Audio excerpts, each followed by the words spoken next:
Welcome to the Successfully Unemployed Show. My name's Dustin Heiner, and I'm here to help you learn how to quit that JOB, that just over broke job, by investing, by having side hustle, being a freelancer, writing books, or whatever it is you can to not work for somebody else. And today, I'm bringing on a fantastic expert who has literally been doing this for many years and building businesses and becoming super successful. Jesse Mecham, thank you so much for being on the show.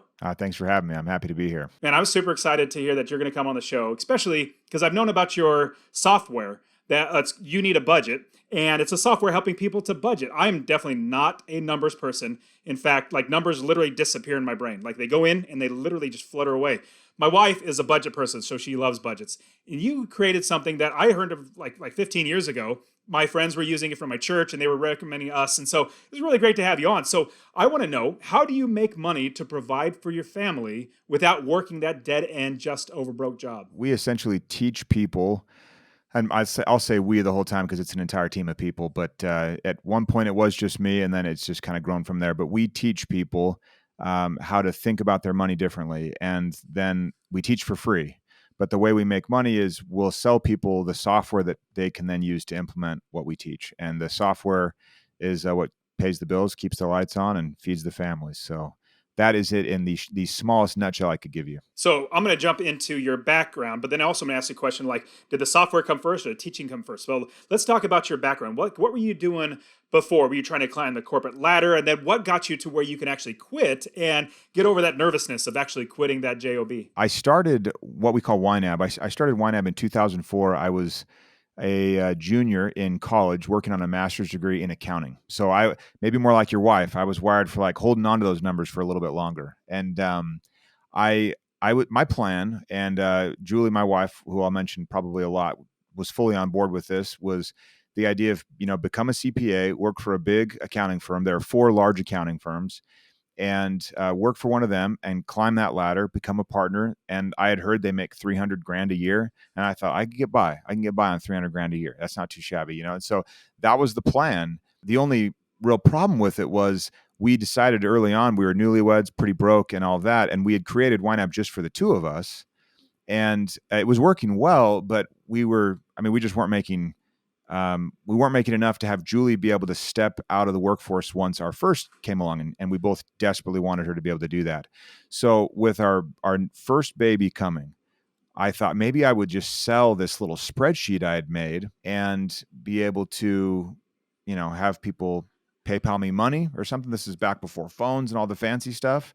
And then they could have the spreadsheet and I could make a little bit of money, just enough to kind of bridge that gap for us while I was still in school. And Julie was, had stepped out of the workforce. So it was originally not a software and not education. It was originally one couple's spreadsheet that they had cobbled together. And only after I kind of worked it for a while did I realize, oh, there's something here. There's a method here behind the spreadsheet. And that was where it started to kind of take off a little bit. That is awesome. And then you're working as an accountant, or you were going to be an accountant. And then what made that shift to where you could say, you know what, I'm going to make this YNAB a full-time business and be able to provide for all of us? Yeah, so I did not think that YNAB was going to be anything. I thought it'd be a little side gig, and it was originally conceived to carry us through school. I could study for my CPA exam. I passed that in a month, which is, it was a ton of work, and I'm thinking CPA, here we go. And I was good at it. And so I got out of school. I got out of a really good program here at Brigham Young University, and we had, everyone got a job. And so I landed at a Big 4 firm just as planned in a big city. And I started working there 80 hours a week. And they were paying us at the time, I don't know what they pay now, but at the time it was $45,000 a year. And you were working 80 hours a week, and you start to do the math, and it doesn't look that great from an hourly standpoint. In the meantime, we had a second baby come along. And so I've got this wife in this new city. I never see her, and I never see these 2 little boys. And there was one Saturday where my 2-year-old Porter, he did something that made me mad. Now, do 2-year-olds ever make you mad? Absolutely. But I yelled at him. I reacted so poorly. I was stressed. I was tired. My fuse was so short, embarrassingly short. Julie turns on me and was just like, you get hours with these kids per week, and you're going to spend some of that time doing that. And when she said it, it was so true and so perfectly executed on her part that I mean, I just knew, yeah, that was awful. And it was the start of my thinking, this is not sustainable. This is just not going to work. The whole time I'm working 80 hours a week, I'd get up at 4 a.m. and I'd work on YNAB from 4 to 5 a.m. I'd hit the gym and I'd go to work. So that 1 hour, I started to kind of get the flywheel going a little bit. And we'd replaced the spreadsheet and released real software at that point. We were about a year and a half, 2 years in.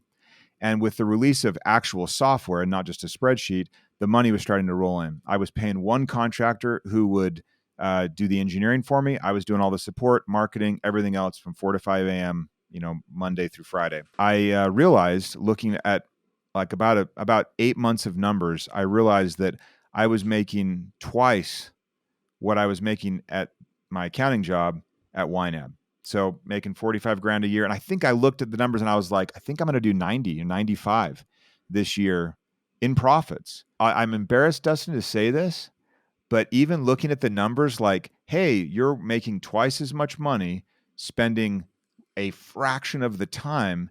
Even then, I was hesitant I just couldn't believe that I could support this small and growing family with just off of, what was conceivably an idea and just me. So there's more to the story, but I'll pause there and maybe let you interject. I'm amazed that it was so, I felt it was so risky to try to do something on my own. And we all, as we are working for somebody else, we feel comfortable, or it makes us feel comfortable because we get a steady paycheck. I went through the exact same thing when I knew I should quit my job, but it took me an extra 2 years to actually do it because I was nervous, even though I got laid off. And I told you the story in your show, but I literally got laid off. And I know that literally the job can be taken away from you in 2 seconds. But even then, I was like, well, I still got that paycheck.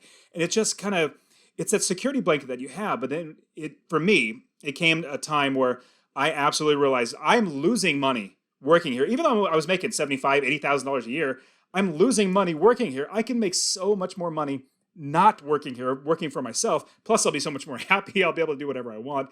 And so I think that's brilliant that you then had to make a decision. It's always some sort of catalyst that we have in our lives to kind of shake us. And yours seemed like your wife and your 2-year-old son. That was a huge catalyst. And for me, it was me waking up and losing my job and having basically being unemployed. So from there, now I want to jump into the actual nuts and bolts of basically the company, because it started with an Excel sheet, which is super cool, into a software, and then into now your education and providing a software. So I love the business model. It's kind of like, I wouldn't say the Google model, but Google gives away so much stuff. And then obviously we're the customers because we're the product that they're selling to their customers in ads.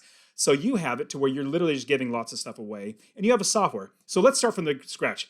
I'm going to think, I want to create a software. I have something that, let's say it's calculating how to buy a real estate property faster, better, whatever. And I want to create a software. It's all in Excel, like literally sheet after sheet after sheet. How would I then turn that into, or number one, should I just start selling that and start making money there to then be able to afford a contract? Like, how would I turn that into a product? Yeah, I would. I mean, I'm biased because I've seen it work one time, so you gotta take it for what it's worth. But I think it's a real stress test on the value proposition for what you've built. If you can say, hey, this is quote unquote just a spreadsheet, but there's inherent value here. There's a ton of knowledge here imbued in all of the formulas and the outputs that come along. So yes, you're buying just a spreadsheet and not a fancy UI, but you're buying a method, you're buying experience that's all just built in. And what we were selling was our 4 rules for budgeting. We're saying give every dollar a job, embrace your true expenses, roll with the punches, age your money. Those 4 rules, they're free. Anyone can see them. But the idea that then you could say, we will teach you this over and over again to unlock for you a new way of thinking. Now we have this software, and if you want to implement in the most seamless way that we can possibly conceive of to these 4 rules, here's the software. I did want to make one caveat. We are a little bit of an anomaly in the space because, as you mentioned with Google, people being the product, one business model we've chosen to hang on just dearly to is the customer pays us for the software and we do not make money in any other way. Because we're dealing with financial data and all that entails, I wanted that transaction to be super clean. Now, there are financial tools where you are the product and they make money getting leads and things like that. That's not the route we go. Some people decide that's worth it to them. That's totally fine. It's clearly worth it to many people. That's just not what I've ever, I don't know. I just haven't ever been excited by saying, oh yeah, the data is the product. So when we make money, it's because someone had their credit card, they swiped their card and paid us. I do too. And give you an example, like when I get my rent check from rental properties, or somebody hires me or pays me to coach them in real estate, it is a validation of all the hard work that I've put in to get to this point where they said, you know what? Yes, I'm going to go with Dustin to actually do this, or go with YNAB to actually help me with budgeting. It's a validation, and it just makes you feel like, man, somebody appreciated all the hard work that I put into it. Yeah. Okay, so I love the idea. No trickery. Yeah, exactly. If you take you have a product, and then you want to now, let's say you're selling, and I love you're helping them, not just an Excel sheet. I could sell you an Excel sheet, but if it's not, doesn't have the principles behind it, like you said, the 4 principles that you have, or even give you the direction on which way to use it, or all that sort of stuff, it's going to not really function the way you want it to be. Some people might get it to work, but the last thing, I know you and I are very similar in a sense that we're providing a product, or we're providing something for somebody.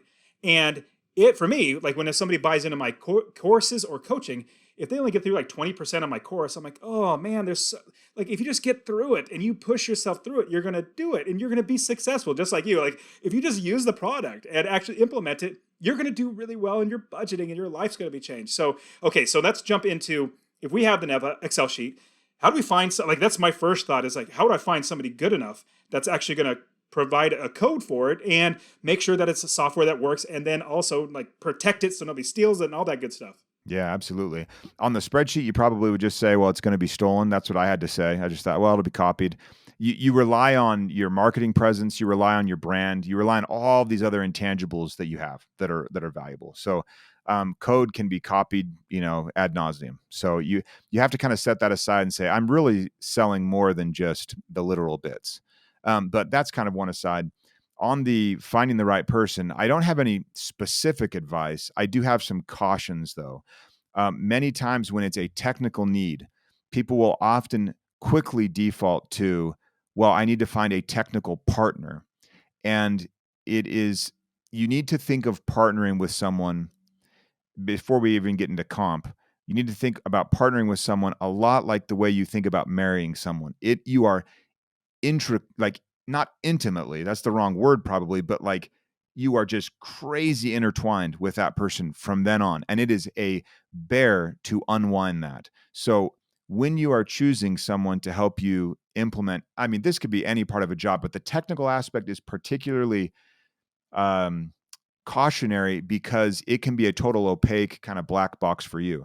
So when you hire that person, you need to view it like a marriage, and you need to be very picky. You do not settle because you need someone, quote unquote, right now.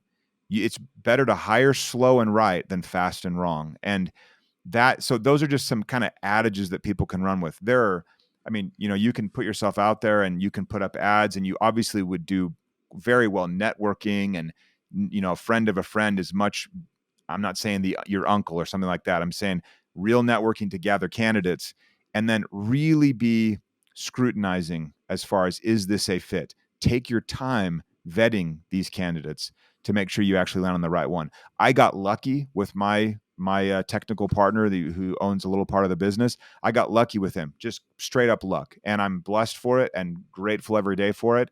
But the odds of that happening again for us, they're small. So just know that people tend to just be really excited to partner up because they want to have someone else that will be excited with them. They want to have someone else that shares the vision. They don't want to be alone. So we tend to kind of grab partners quickly and be like, hey, let's share equity. Hey, let's be part owners. No, this is marriage we're talking about. Proceed with caution. I love that. And the statement you said is hire slow. So I also have that saying in my businesses, and I also have something, you probably already know this, but I hire slow, but I fire fast. As soon as somebody's in the wrong place, I get rid of them, or I try to figure out where I can fit them in. But as soon as they're in the wrong place, I know it's better for them if they move on, and better for us. So I love the idea I love the caution that you're saying, because I have had quite a few partnerships growing up because I've always been an entrepreneur. I always wanted to have a business, and I use the okay, you have this skill set, I have this skill set, and we partner together and do it. I've at least probably 3 or 4 times doing the partnership. And the sad thing is, I realized that it seems like, and it's probably just me, but it seems like I'm doing the majority of the work. I get half of the profits or whatever portion share you get, but I get 100% of the liability of everything. So it's like, it's just, I didn't see it working well for me. I'm old enough now and have plenty of businesses and have plenty of experience. So I will never have another partner. In fact, my wife, she's the only partner I'll ever need. So, but if somebody, yeah, if somebody needs to bring on a partner, I would definitely go along with exactly what you're saying, Jesse. Okay, so let's say we're going to hire out. We want to find somebody, and you're 100% right. Hiring slow. Do we just go? I mean, like I know there are websites like Fiverr or freelance people and stuff like that. Should we do something like it, or find like a big company that has a lot of employees? What are your thoughts there? I haven't been on Fiverr for years. We've had experience in the past with like I think it was Odesk. I think it's maybe Upwork now or something like that. These freelancers. I would use sites like that for something like I need a good copy editor, or I don't know, something fairly mundane or just meticulously done that I cannot do. I need another set of eyes on something, perhaps. I found a great copy editor through Upwork years ago, still use her. Oh, on the larger businesses, the big firms, we went that route twice, and both times ended up spending tens of thousands of dollars for nothing. I mean, just because you're going with a big firm does not mean you are getting a lot of talent. So these big firms have different levels of experience within them, and you could be paying top tier rates for someone that has 1-2 years experience, maybe a little flashy portfolio, and you're looking at the firm's portfolio, but you're being farmed out to a single account manager, a single designer, a single engineer. That doesn't always bode well. It didn't for us, at least. I would try and find Twice, you said. individuals that want, yeah, twice, and to the tune of, gosh, so much money. I could have bought a lot of rentals, if I had that money now. But I I really wish that people would treat it more like a job, view them as someone that would be full time, if not now, then very soon in the future. The tech support, the building, the maintenance will never stop, and make sure that I would plug into your network. I would start to ask and have lunches and look around locally and try and find someone that you really that you resonate with. I wouldn't and if you could at all possible, I would try and keep it close to home, so to speak. So you can chase rates where someone can say, hey, for, we only charge this much per hour. We also have tried that over the years and have not had a good experience. You end up redoing things and paying just as much or more after the fact. So that's one guy's experience. Everyone can take that for what it's worth, but we've always just viewed it as this is a long-term arrangement that will keep requiring support. So we want to find like a legitimate full-time hire. And I wholeheartedly agree with you. And you said you're one guy, suggestion. I would absolutely 100% echo that, because I'd rather get good employees or get good people working for me and paying them to do it right the first time, rather than having to either do the work over again or scrap everything that's other poorly done product, or all that money being thrown good money after bad, like all that sort of stuff. Like, you just really, I think, do it right the first time. You'll be so much more happy. Okay, so next question that comes to my mind is, do we just do apps now? Like, is there no reason to do, or should it all be like a cloud based where it's all on a website, where a desktop or a phone can, like, what is it now? Like, what's your vision? What do you see for the future of this, product that we should eventually be using mostly on our phones, I guess? Yeah, it's interesting. Just speaking for our own product, where we're having people manage their money. We want them to be able to walk into a big box hardware store and be able to check their home maintenance category and know that they've got $300 there, so they should buy the new, DeWalt miter saw or whatever. Like they like that's the kind of, we want that in the moment, the context. So my brain immediately goes toward, 10 years out, what will UI be like? I think phones are now almost a necessity. We were late to the phone party. We were late to the web app party. We actually are on Alexa. You can ask Alexa, like, hey, Alexa, how much is in my groceries category? And she'll tell you, but she'll tell your friends too. So you got to be careful, because your friends will ask. But I think there could be a place for voice interaction at some point as well. I'm really intrigued by augmented reality, where you could be doing your budget by sitting at your desk or sitting at the kitchen table with your wife, and you're literally like manipulating money on the table. And now you don't have to be a numbers guy like you were saying you aren't. You're just like, oh yeah, let's make this pile bigger because this is for vacation, or let's put this money into debt. Maybe the debt is a hole in the table and the dollars just disappear. I don't know what it would be, but there are ways that we could interact with that information that could be interesting. So I do think apps are almost a given, but I would just caution people to do it the whatever service they're trying to build into the software. Is there any way that you could test the value and do everything manually for a while to see if it actually will take?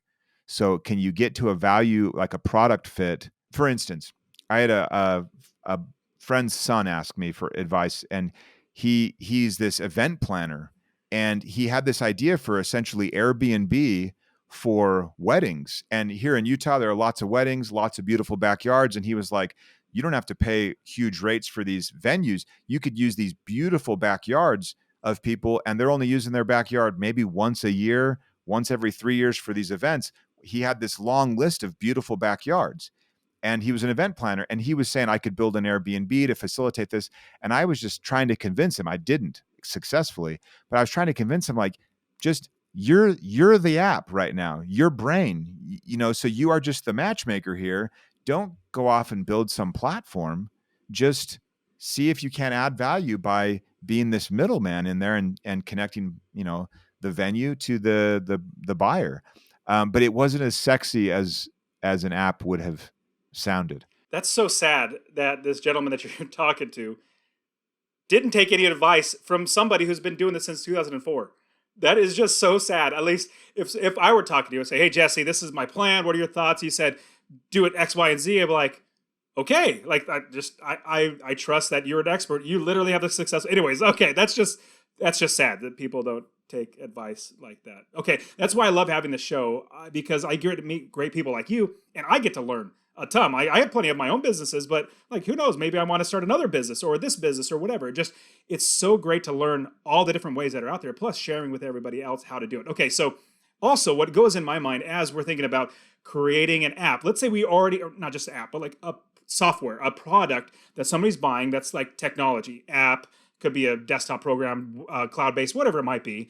But the other aspect is getting people to actually want to use it or want to pay you money to use it. That is where you talked about building a brand, building a presence, and getting principles that people are going to buy into and say, you know what, I'm going to go with YNAB because I've learned how to successfully, or I guess as best I can, figure out how to do the budget. And then this is a great software. How did that come about, and how do you utilize that to make sure that you're getting more customers? In 2004, 5, 6, blogs were still kind of new-ish, and everyone was starting up a blog. And I thought, oh yeah, YNAB needs a blog. And so my goal was simply to write an article every single day, every day. That was a lot of times what I spent my 4 to 5 a.m. doing. And I was just content marketing. This, I don't believe Twitter existed. Google existed, absolutely. But AdWords were 5 cents a click back in the day. And so I would spend money on ads, and it wasn't that competitive. And I would write an article every day. And then as we moved along in 2010, I started seeing like, oh, podcasts, that's kind of a thing. Maybe, it was definitely a maybe in 2010. So I think it was maybe 2011. I launched the YNAB podcast, and I just said, okay, I'm going to do this for a year, and I'm going to do one episode every week. So it was the same mentality. It was like, okay, this content strategy of articles, this could probably work. I'm going to write an article every day. And then a few years later, it was like, oh, this podcast thing, this could probably work. I'm going to put out an episode every week. Now you look, and there's a podcast for every niche of a niche of a niche, right? But I only say that because you look and you see, okay, what's working? And then you need to commit and say, I'm standing at the beginning of a trench that needs to be dug. And my job for the next however long you decide, and it needs to be substantial. Don't flake out on me here. Not like 3 weeks. You just are going to say, no, we don't deal in weeks here at all. Like a year would be good. Yeah. But you would say, I'm going to dig this trench. I'm going to see what happens. So every day you grab the shovel and you dig and you dig and you dig. That is how you learn, one, is this working, right? And then you can pivot if it's not. But you've given yourself a minimum, because people quite often will say, "Oh, that's not working," and they barely got started. They just barely started at all. So you got to give yourself a long enough time frame to actually get the reps in to say, "Is this working?" Number two, you will get better at it as you go. You may even develop expertise in the arena. I'm now a pretty good content marketer. We have a whole team that does the content way better than I ever did, but I've been in it so long. Now it's, we're on Instagram. And then lo and behold, Dustin, like a couple years ago, my team's like, "Hey, it might've been, gosh, just last year. I can't remember, but they're like, "Hey, we're going to try TikTok." And I'm 40. So I'm like, what? I don't get it. Like, I'm past that. But I knew enough to say, oh, maybe the winds have shifted a little bit. And so you could see that in socials. Suddenly Facebook ads started becoming a thing. And that's how you content market. And then it shifted toward now Instagram. And now we're looking at influencers. What I'm saying is, it never stays the same, but you have to settle in and dig the trench in that area to develop expertise and actually have a material impact on your business. There is no get rich quick. There's no fast. There's no tip. And my word, turn off all of the articles that say like 10 best ways to do this, and here's how, what's the best way. Just like y'all are cursed by information.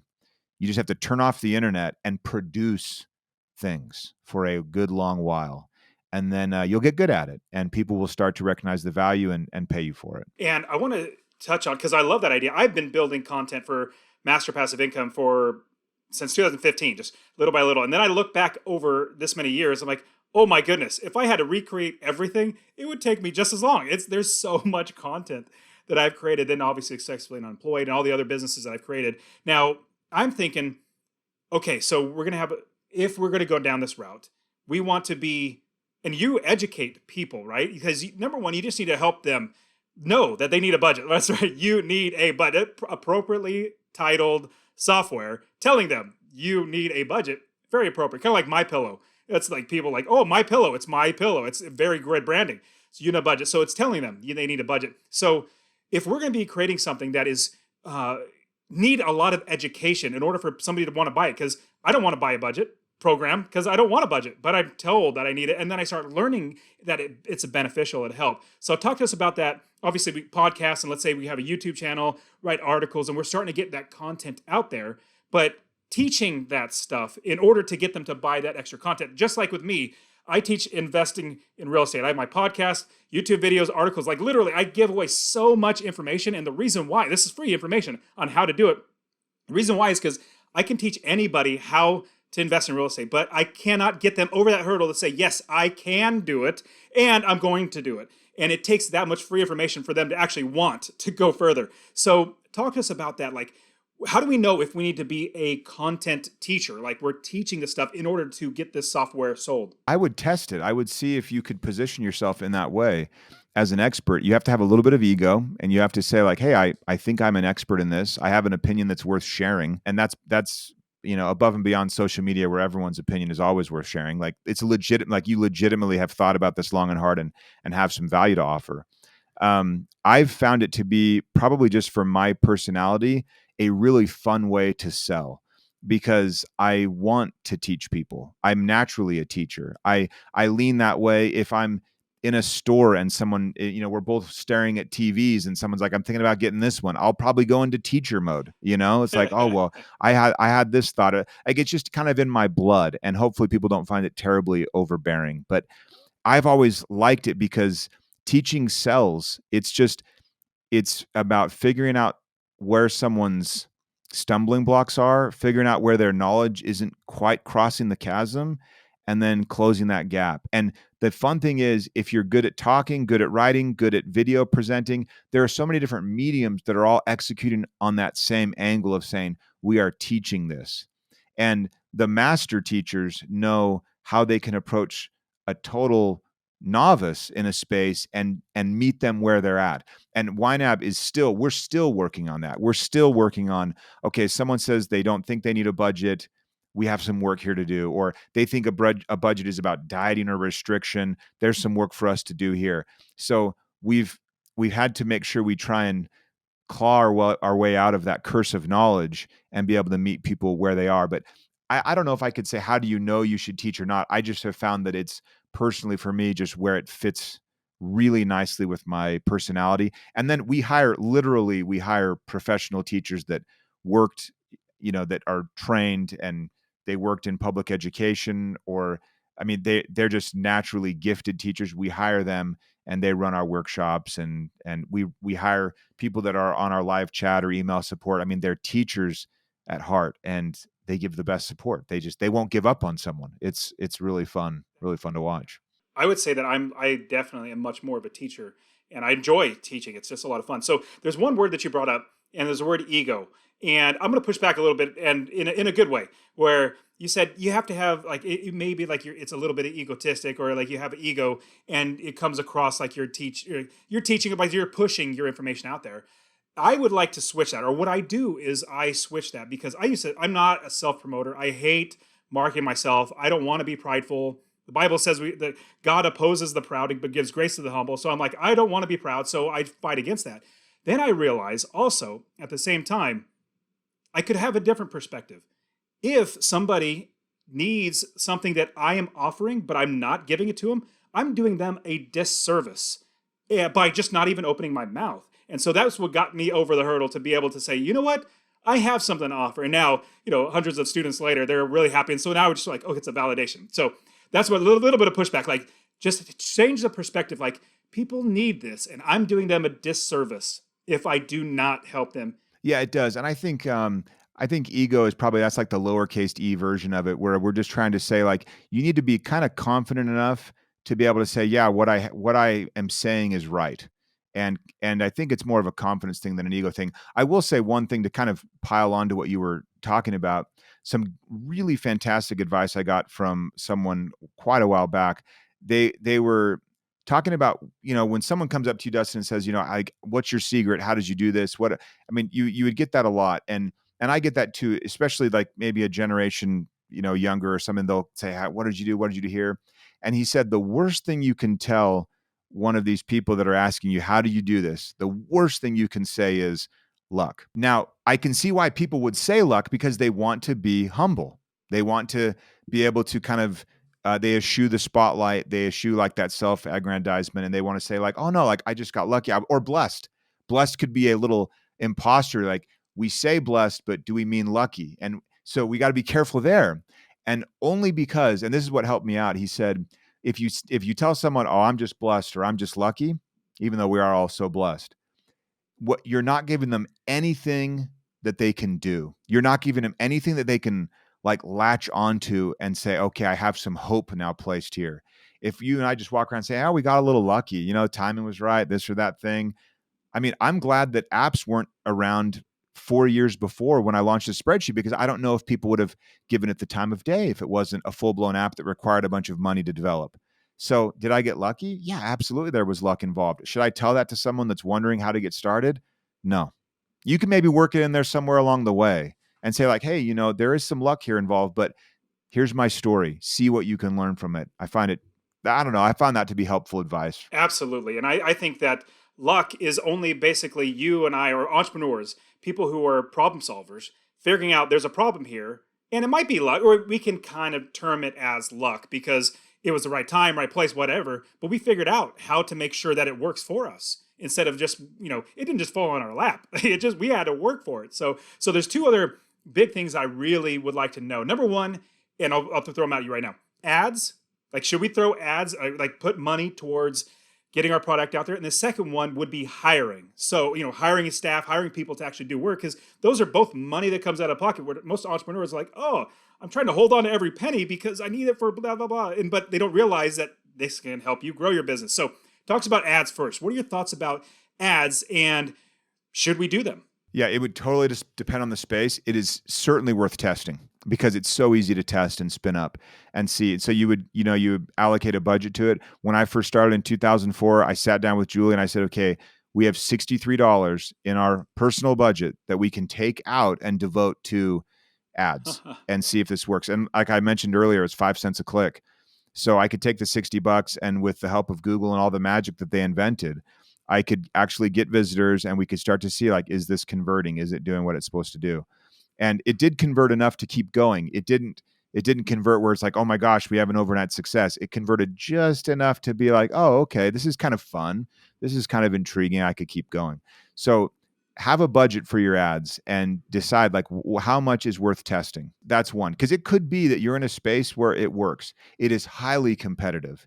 It is not something that's set it and forget it at all, not even close. It's something you have to look at regularly. It is far more, or far less passive, I should say, than your real estate investing by a mile. So if anyone thinks they can just set up their ads and clickety clackety and they've got money, no, it's not even close to that. It used to be 15 years ago. You could come back a month later and cash the check, so to speak, but not now.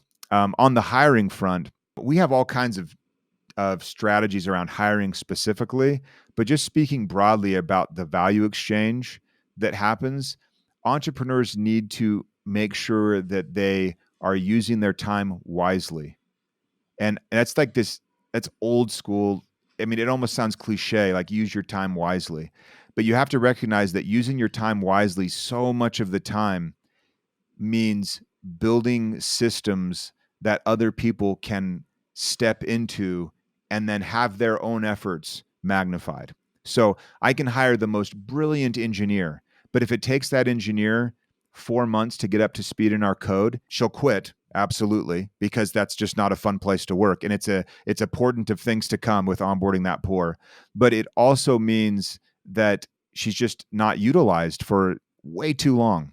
So we need to think about the business as a structure in which other people can then walk and start adding value as fast as possible. It all goes back to using your time wisely, because when you're sitting there and you're designing your business, you're designing processes, you're designing these systems to amplify the efforts of others, that is the wisest use of time. It's a play on leverage. It's a play on recognizing that you don't know everything. You probably know the least. It's a play on expertise and making sure that that you have experts that just know everything about that space. And you can know enough to be conversant, but they can just, I mean, you find the right team members and it's like striking gold. You just don't want it any different at all. So I would just encourage any entrepreneurs to recognize that finding the right person and having them land in a place where the systems allow them to thrive and flourish and add value, it just doesn't get any better than that. Oh man, so Jesse, I have loads of more questions, but I definitely want to value your time, like support and just lots of other things. But you've given us such a great overview. Now let's jump into the rapid fire round. Now this is rapid fire round where the questions are short, but your answers don't have to be. So first question, you give us lots of advice. Is there anything else that we might have missed in? I mean, it could even be, hey, you need to have a budget for your business, something like that. Like any other bit of advice that we should know before we get into doing this? You shouldn't have said that, Dustin, because that bit about your business needs a budget. I mean, I get a lot of satisfaction out about teaching individuals how do you line up your money with your priorities. You got to figure out what you care about. Your money does what you care about, and then things feel good. You then can work on paying off debt and doing all those things that you can find in every personal finance book out there. But when money is lined up with priorities and you're clear on what they are, it feels really good. What gets me really excited about businesses, and I'm working on a book for business owners. It won't be out for a while, but I mean, you have some portion of money that's flown into you personally, but your business obviously has more money flowing, or else that equation never works. So the idea that we could have really clear strategy, really clear alignment on what the business values, where the business makes money, and I was saying using time wisely, now I'm talking about using money wisely. If we can just be crystal clear on, we spend all this effort to make money for your students, to find a deal, to find the first deal, to find the second deal. You pound the pavement, you're working and working. You got these people working for you. Hopefully they find a deal. You do all the work and then it's like, okay, boom, done. Now the payoff starts to happen.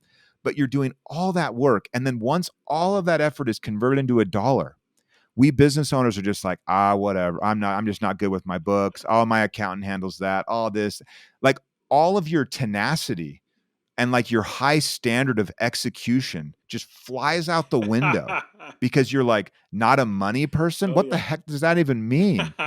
So not to put you on the spot specifically, because I know you say you're not a numbers guy, but I'm like, that's totally BS. he totally has it dialed in. The idea, though, that I just want to have a little more effort that people place into their entire business. Let's just take a little bit of that effort. And once that effort is converted into a dollar, let's make sure that it's really doing what we want. That's all I'm saying. Awesome. Next question. If you were running into your younger self walking down the street, what advice would you give your younger self? Could be business, life, or whatever it might be. Money is not the only metric by which you can keep score. Yeah, it is a useful one, but it is not the only one. And so, conversely, your younger self would ask, well, what is? Time spent with people you want to spend time with. Time spent in relationships that are worth nurturing. You're talking to a guy that is going to have a senior go off to college here in a little while. Like, it's all messing with my head. So yeah, that kind of like moments, that's a currency as well. I love that. I completely and wholeheartedly agree with you. So I'll also add to that, I believe that there are 4 different legacies that somebody needs to leave in their life. Number 1, we start working on finances, money. We want to be financially independent. Like, that's the number 1 goal. So be financially free, but also have a legacy to pass down. So financial legacy. The second one would be time legacy, exactly what you're talking about, like having time to do what you want, when you want to do it. And the third one ties in exactly what you're talking about, is along with the time and being with your family, is relationship legacy. So first one's money legacy, second one's time legacy. Third one, as you're building through, you get to relationship legacy, so you have extra time to devote to your relationships, to build them up. And so you want to get those strong. The fourth one is service, legacy of service, serving as many people as you can. And as you go through these legacies, you'll start realizing that life gets richer and more enjoyable, because you already have one hurdle that's everybody's trying to go after. If I just had a little bit more money, then my life would be better. Absolutely. Well, if you get there, if you only worried about money, like you said, if you're only worried about money, it's just a little bit more. Like Rockefeller said, just a little bit more. And that's just us a little bit more. That's not the thing. So money, then time, then your relationships, develop all those, then you can go out and serve. And then everything else is working really well together. So, okay, Yeah. So last question. What is one book or basically nonfiction book? It could be about business or life that we should read. So I'll give you 2, because you mentioned Rockefeller. The biography of Rockefeller called Titan is phenomenal. Just an excellent book about a very interesting individual that you can't judge one way or the other so easily. So just an absolute empire builder. But anyway, an interesting character. Self-helpy, though, my favorite book by far has been Cal Newport's Deep Work. That's just changed my life. Required reading for every single team member that joins here at YNAB. I love autobiographies of industrial, not industrial, but like captains in industry and titans of that. So I've listened to lots of other. I'm more of a listener than a reader. I definitely take in. I learn audibly. So I'm going to have to get both of those. I've heard of Deep Work many, many times, haven't read it, so I'm definitely have to pick that up. Man, Jesse, thank you so much for this time. You give us so much great wisdom. How can they reach you? How can they check out YNAB or You Need a Budget so that they can get their own budget? Yeah, absolutely. So they can just go to youneedabudget.com. We do a free 34-day trial on the software.